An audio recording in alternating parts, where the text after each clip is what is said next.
Olá, voltei. Eu e os meus dentes e os meus mini acessórios. Os meus mini acessórios.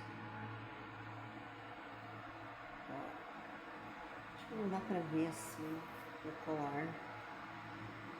Esse aqui é o conjuntinho do meu último brinco, do último vídeo que eu fiz, ó.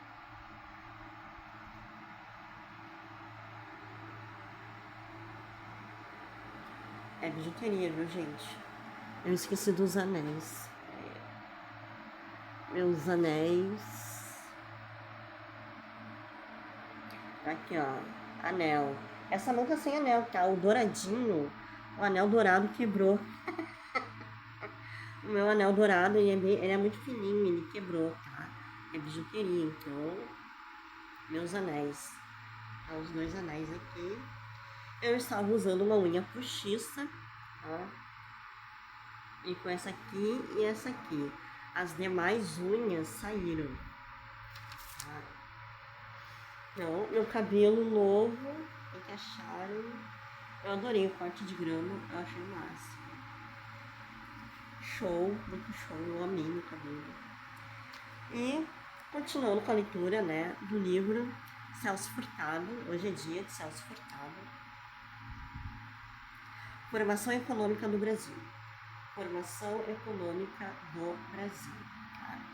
Lembrando que eu estou lendo a parte 4, Economia de Transição para o Trabalho Assalariado, século XIX. Capítulo 18. Confronto com o desenvolvimento dos Estados Unidos da América.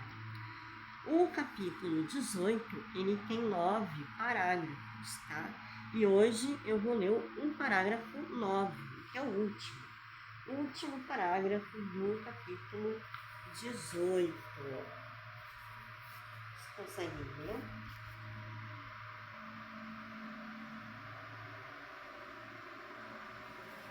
É o último parágrafo.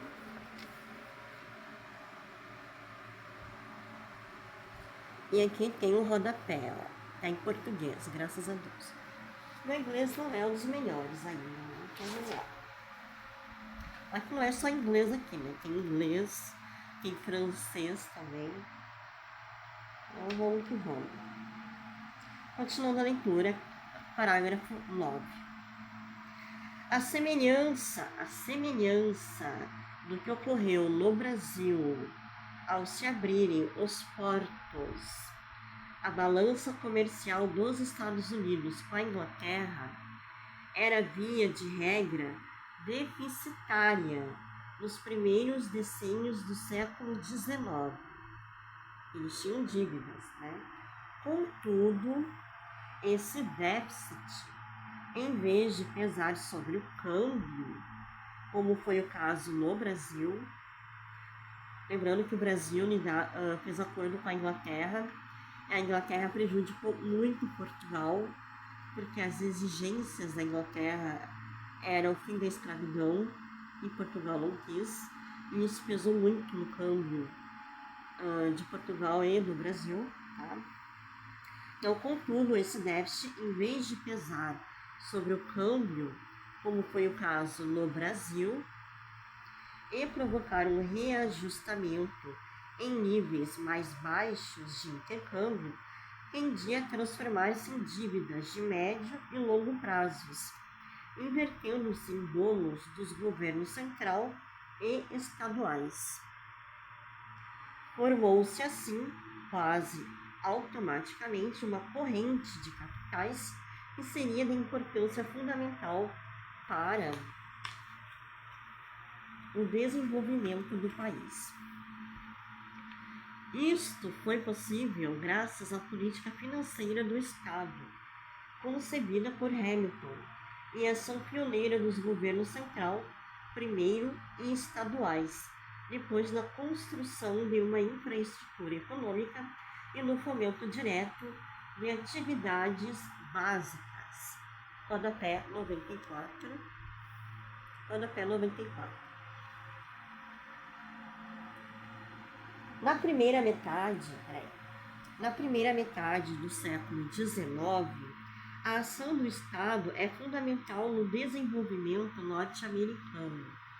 É somente na segunda metade do século, quando cresce amplamente a influência dos grandes negócios, que alcança prevalecer a ideologia da não intromissão do Estado na esfera econômica. Tá? Lembrando que Hamilton, ele, por ser do governo, ele beneficia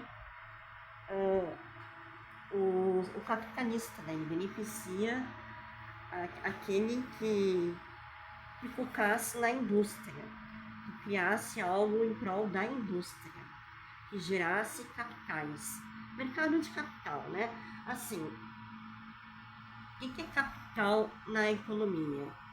É uma empresa, é uma indústria que gera outra máquina.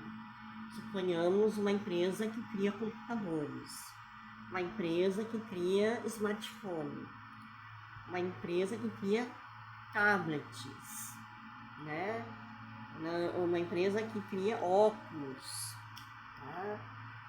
Uma empresa que cria ventiladores, ar-condicionado. Então, são empresas que criam máquinas, que criam capitais.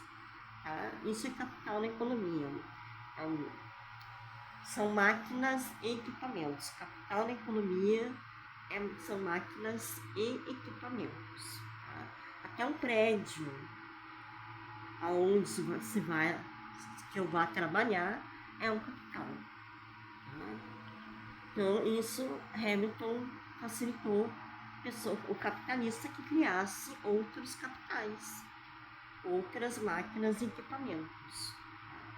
Mas no início, né, até o século XIX, aqui, vamos ler aqui, lá no início do parágrafo 9, nos primeiros decênios do século XIX, tá? Nos primeiros decênios do século XIX, eles tiveram dívidas, déficits, tá? Mas logo depois eles conseguiram reverter a situação até gerar o poder capitalista que é os Estados Unidos, tá?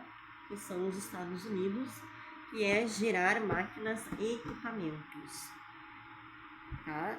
Mas não em prol da natureza, eles não tinham essa conscientização, tá? Como é história antiga, o foco deles é máquinas e equipamentos. Eles não pensavam nas consequências da natureza, tá? Se estava poluindo o ar, se estava poluindo o mar, porque houve muita poluição, muita degradação da natureza nessa época. Mas esse não é o foco do Celso Furtado, tá? Eles enriquecem na área capital de máquinas e equipamentos, poluindo o meio ambiente, tá?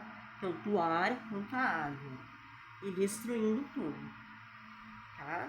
Hoje a gente sabe que isso é errado, mas naquela época eles não tinham esta consciência de proteger o meio ambiente aonde se vive, tá bom? Então, finalizando aqui o capítulo 18, da parte 4, né, do Celso Furtado, e fica pendente o capítulo 19, declínio a longo prazo do nível de renda, primeira metade do século XIX. Declínio a longo prazo do nível de renda, primeira metade do século XIX. Capítulo 19, está pendente, parágrafo 1. Dá para ver que é grande, parágrafo 1 do Celso Furtado.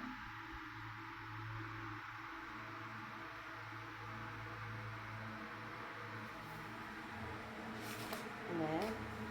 É grandinho, parágrafo 1 do Celso.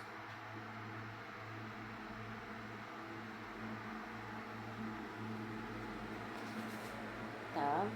Tem um rodapé aqui. Tem bastante rodapé.